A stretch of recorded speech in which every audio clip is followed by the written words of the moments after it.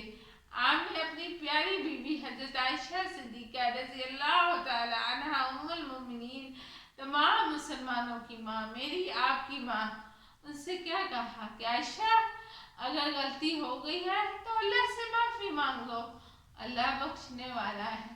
حالانکہ حضرت عائشہ کا دامن پاک تھا اور آپ مومنوں کی ماں ہے اور اللہ تعالیٰ نے اپنے نبی کی بیوی جو ہے باکردار بنائے.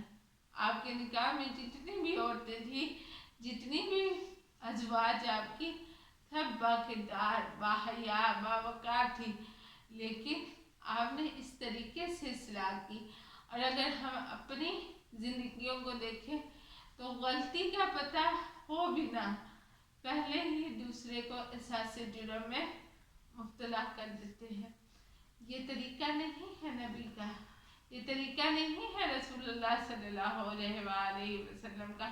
گھروں کے نظام، گھروں کے معاملات ایسے نہیں چلا کرتے اور یہی چیزیں ہوتی ہیں جو گھروں کے اجڑنے کا سبب بن جاتی ہیں. ایک دوسرے سے بغض، ایک دوسرے سے حسد، ایک دوسرے سے اناد، ایک دوسرے سے نفرت، ایک دوسرے پر بھروسہ نہ کرنا. جب رشتوں میں غلط فہمیاں پیدا ہو جائیں یا ضد پیدا ہو جائے تو پھر ضد جیتتی ہے اور رشتہ ہار جاتا ہے. تو آپس میں ضدیں نہ لگائیں، آپس میں غلط فہمیوں کو سولو کریں، آپس میں محبت، بھائی چارہ، ہمدردی کو فروغ دیں. کیونکہ ہمارا اسلام ہمیں یہی سکھاتا ہے، گھر کے اندر بھی اور گھر کے باہر بھی. اور ایک اچھا مسلمان وہی ہے جو اخلاق میں اچھا ہے. نبی پاک صلی اللہ علیہ وآلہ وسلم نے فرمایا تم میں سے اچھا وہی ہے جو اپنے گھر والوں کے لیے اچھا ہے اور میں اپنے گھر والوں کے لیے اچھا ہوں. تو اپنا محاسبہ کریے، کیا ہم لوگ اپنے گھر والوں کے لیے اچھے ہیں؟ باہر تو سبھی اچھے ہوتے ہیں، جو اپنے گھر والوں کے لیے، جو اپنے ماں باپ کے لیے، جو اپنے بہن بھائیوں کے لیے، جو اپنی اولاد کے لیے، جو اپنے رشتہ داروں کے لیے اچھا ہے، گویا کہ وہ اچھا ہی ہے. رشتوں کو توازن میں رکھنا سیکھیے. ہر رشتے کی اپنی اپنی اہمیت ہے. جب ہم ایک رشتے کو اس کی اہمیت میں، اس کی جگہ پر رکھتے ہیں، اسے اہمیت دیتے ہیں تو ہمارے گھر میں امن و سکون رہتا ہے. اور کسی بھی رشتے میں جو غلو کر دیتے ہیں، ایک رشتے کو باقیوں پہ فوقیت دے دیتے ہیں تو پھر گھروں کے امن و سکون برباد ہو جاتے ہیں. اللہ رب العزت ہمیں صحیح اسوہ حسنہ پر چلنے کی توفیق عطا فرمائے. آخر دعوانا ان الحمدللہ رب